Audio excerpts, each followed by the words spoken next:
تو انہوں نے برابری پارٹی کے پیچھے سوشل میڈیا پہ جواز صاحب کے پیچھے انہوں نے اپنے لوگ لگا دیے، ٹیمیں لگا دیں کہ ان کو گالیاں دو، ان کو خوفزدہ کرو. لیکن میں آپ کو بتاؤں کہ ہم تو گالیوں سے ڈرنے والے نہیں ہیں، ہم نہ خوفزدہ ہیں، نہ ان سے ہم چپ ہوں گے. کیونکہ اصل میں جو آپ کو بات سمجھنے والی ہے وہ یہ ہے کہ جو گالی دینے والا ہوتا ہے وہ بے غیرت ہوتا ہے، بے شرم ہوتا ہے، بد زبان ہوتا ہے. گالی جس کو دی جاتی ہے اس کو کیا فرق پڑتا ہے، اس کا تو اس سے کردار نہیں واضح ہو رہا ہوتا. نہیں تو گالی دینے والا جو ہوتا ہے وہ نہ صرف کہ اپنا کردار سب کو بتا رہا ہوتا ہے کہ میں کتنا گرا ہوا انسان ہوں، بلکہ اپنے ماں باپ کی تربیت کے بارے میں بتا رہا ہوتا ہے کہ میرے ماں باپ نے میری یہ تربیت کی ہے کہ میں ایسی زبان استعمال کروں، میں لوگوں پہ کیا کیا الزام لگاؤں، میں جھوٹے بہتان باندھوں، میں لوگوں کے گھر والوں کو، ان کی عورتوں کو میں کس طرح سے سیاست میں لا کے ان کو غلاظت بھری باتیں کروں.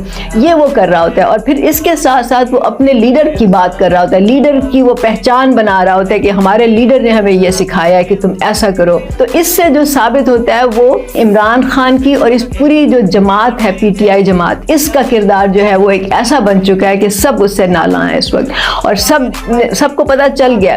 تو دیکھیں اس میں ڈرنے کی کوئی بات نہیں ہے. ہم نہ ڈریں گے، نہ ہم چپ ہوں گے، نہ ہم اس سے خوفزدہ ہوں گے.